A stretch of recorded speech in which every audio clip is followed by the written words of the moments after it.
Hey guys, if you have followed the channel for any length of time, you will know that I'm a huge flashlight enthusiast and I'm a big fan of Sofirn flashlights. I think that they offer incredible value. They're always very well made. They always just work, and again, I just really like them. This is just a small sample of my Sofirn collection. I think I have about 30 or so total of them now. And a lot of their lights I have bought myself. And like this SP32, I carry this every single day and have for, I don't even know, a year or more. Highly recommend this light. But today's video is about this guy. This is the SP31 version 3. It's using an SST40, and our Kelvin right there, the temperature is going to be somewhere between 6,000 and 6,500. But I figured we'd do a quick unboxing of the SP31. We'll go over all the features and specifications. We'll go over like user interface and stuff like that.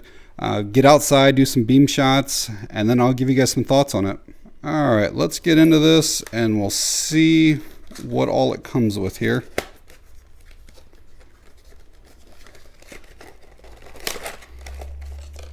All right, box is empty.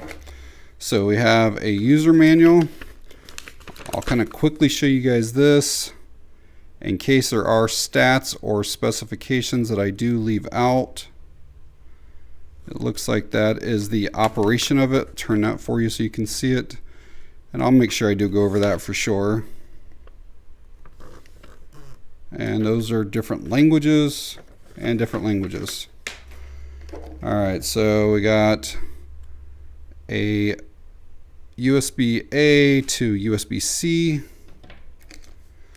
Looks like we have a lanyard, a couple extra O-rings, and then the light itself. Kind of dusty. I'll get this kind of cleaned up before I really show it to you guys. And then I assume that there is a battery with it. Let's see, it looks like it unscrews from the middle here. Just want to show you everything it comes with. So yeah, it does have a battery. And that is a 3000 milliamp hour 18650 Sofirn branded or wrapped battery. And before I get everything cleaned up, I will show you guys. It's like this powdery dust stuff, and it should just wipe off. Some of that is just from shipping from China and stuff, but it'll clean right up. All right, got that dust cleaned off of it. So I'm going to give you guys some close-ups here. It did also come with a pocket clip. I didn't mention that earlier. It is just a one direction or one-way clip. You can see there's a channel right there that it's supposed to fit in. I know it will fit on this spot right here and you can reverse it, but it's not designed to go there, and it can definitely pop off of there easily because it doesn't have that same channel. Grab you guys dimensions and a weight. It's just over 4 3/4 inches long. I think they listed at 4.8 inches. And then it's right about an inch in total width there when you include that side switch. Just about an inch. And our weight, let's see here. This is just the flashlight itself, no lanyard, anything like that. So the flashlight weighs 2.3 ounces, very lightweight. And with the battery right at 4 ounces, so yeah, super lightweight. And I know it's made from a 6061 aluminum. The manual says in multiple places that it is IP68 waterproof rated. It says it right there, and then again right there. The Amazon listing says that it's IPX8 waterproof rating. I believe that the manual is correct, and the IP68 is actually better because it includes a dust proof rating as well. But this is submersible. I don't know the exact depth, but it is submersible for a while. And if you were to drop this on concrete or rocks or something like that, the drop rating is 1 meter, basically, waist high or whatever, but I'm sure it would survive falls from higher than that. So before we get into the user interface and all of the outputs, I want to show you guys the old version. So version 2.0 versus version 3. Version 2 was quite a bit longer. the bodies and texturing is completely different. This is super grippy. This one here is a little bit slippery. I know they use different LEDs. Even the rear switches are different. Clips are different. This is one of the first ones that ever came out, and it won't tail stand. They did replace the button like a year later, and you could tail stand it, but this one won't. But the new version 3 will tail stand, no problem at all. But yeah, this one protrudes a little bit too much. It's a little bit too rounded, and it won't tail stand. Old version did not have any type of like charging ports or anything like that on it. It did have your tactical switch and then your side switch, which this does as well. But this does have that USB-C port right there. All right, I'm gonna get that battery back in, and just to show you, there's a little indicator right there just in case you forget or whatever. You really don't have to take the battery out for anything once it's in there, but it goes with the positive side up toward the head of the flashlight. It's O-ring sealed there for that waterproofness and dustproofness. Alrighty. Alright, the operation of this light is pretty simple, but you do have to use both switches. Some people don't like that. I actually like it. It's one of my favorite style of lights. But like when it's off, if you hit the side switch, nothing happens at all. It doesn't turn the light on. It won't cycle through any modes, nothing. You have to use the rear switch to turn it on. You can have momentary or constant with the rear. So if I just kind of half press, you're going to see the lights on now, okay? Or I can fully depress it and click it on. There are several modes with this. You can have moonlight, low, medium, high, turbo. There's a strobe feature, an SOS, and a beacon. So I'll show you all of those here now. So the light does have mode memory. When I just shut it off, I was in the lowest mode, not moonlight, but low. So when I turn this back on, I'm going to be on that low 15 lumens. And again, I'm going to show you the chart here so I don't have to tell you all of the specifications here. But we can see low is 15. Now if I want to change that, now is when I have to use the side switch. So if I want to go from low to medium, I just press that one time. And you can see that's a huge jump up in output. That one right there is 300 lumens. And then if I want to go from medium to high, again, another nice bump up. You can see there's a huge hot spot right there. So high is 900 lumens.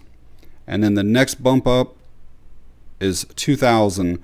And I know that doesn't look like it's quite as significant as the jump. But let's go back through them again. So we got low, medium, high, and then right there's a turbo. And what it really does is it really concentrates that beam when you go up to that turbo. So again, that was your low, medium, high turbo. And let's just say you're on the medium and then you shut it off. Again, when you pick it up a day later or whatever, a week later, you're always going to be in that medium setting until you change it again. So it can be really simple as that. Just really turning it on, turn it off, and you have light. So there's nothing complex about that. Now to get to that strobe and SOS and beacon from any output, so let's be on the low just to show you. When you're on any output, you long press this, I don't know, maybe 3 seconds or 5 seconds or so. So this is a strobe warning here. And now if you want to go from strobe to SOS, you just click it one time. And it'll be your 3 slow flashes and then 3 kind of faster flashes. And then if you want to go to the beacon, just press it one time again. And this is actually a pretty cool setting here. It gives you the full 2000 lumens. And then obviously it's just every couple seconds. So this would be good again if you break down somewhere or you're in the middle of a forest or something like that. This would last for probably days flashing like this. And then to get back out of it, you long press again. And the last mode is moonlight, which I believe is 1 lumen. You do have to, it's kind of tricky to get to it because you do have to hold this button and then press this button at the same time. But you can see the lights off. So you hold this and then click this. And you can see it's a super low. It almost doesn't even look like it's on. But that's a really nice for like inside of a tent, you know, or reading a map or something like that, and you don't need a whole bunch of light. That's a really nice beam. So when I was going through the output, I don't know if I said that that turbo setting is 2000 lumens, just like that beacon was. So I got it on the turbo now, and yeah, we're at 2000 lumens, extremely bright, and that'll throw like 269 meters, I think, which is close to 900 feet. Another thing I wanted to show you is that it does have a battery power indicator. So every single time you turn the light on, this little light's going to come on right there. Green means basically the battery is somewhere between 70% to 100% charged. If we turned it on and that was a red light instead of green, it's going to be somewhere between 30 and 70%. And if it's flashing red, it's somewhere less than 30%. It's not the greatest indicator ever, but if it's flashing red, I'd probably get it charged up. And speaking of charging, you can use any 5-volt, 2-amp source, whether it's a laptop, your car, whatever it might be. Let's get this plugged in here. When it's charging, that indicator is red, and when it is done charging, I believe it's green. And while it's charging, you actually can still use the light, but only like the lower output is available, and you have to use the side switch to turn it on. So if I try using the rear tail, it doesn't do anything now. All right, I'm gonna allow this to get fully charged up, and then tonight we'll get some beam shots. All right, guys, try to get you some beam shots here.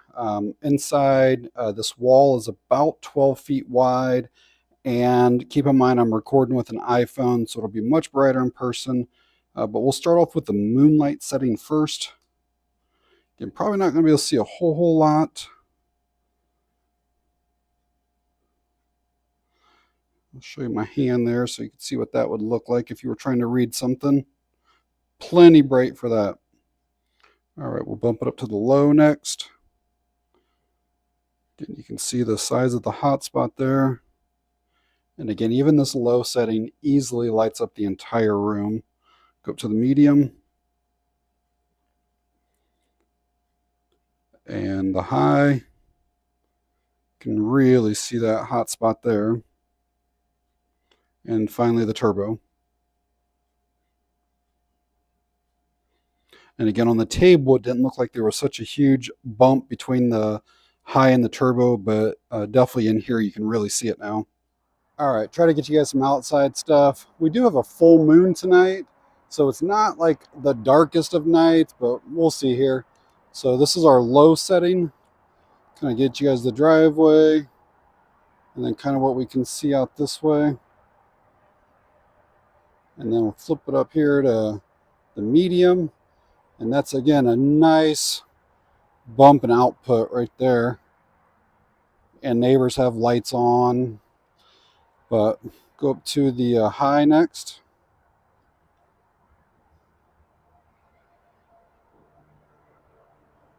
And finally the turbo.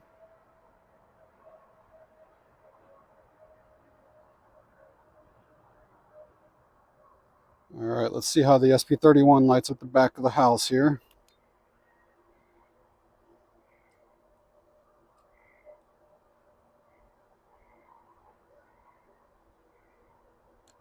And finally, we'll see if we can overcome the house light and go up into this tree.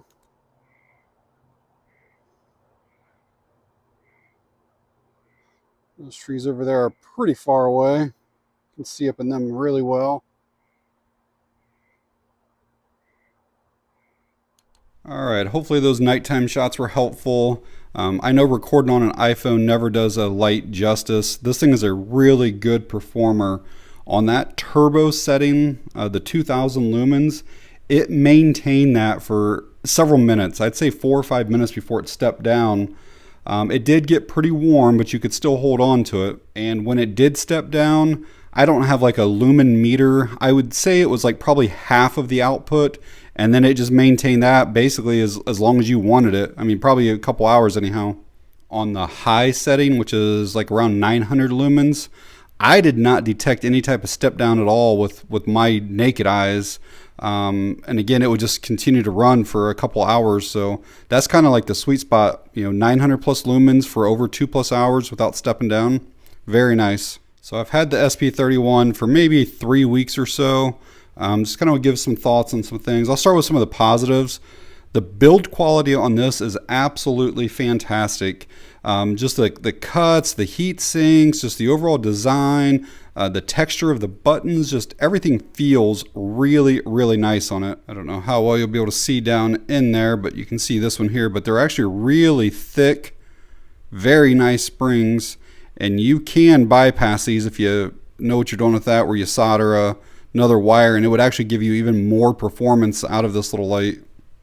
This is the battery that came with it, and it is a button top, but because of the dual springs, you should be able to use any 18650, including flat tops. I've not tried this yet, but I'm sure it's going to work.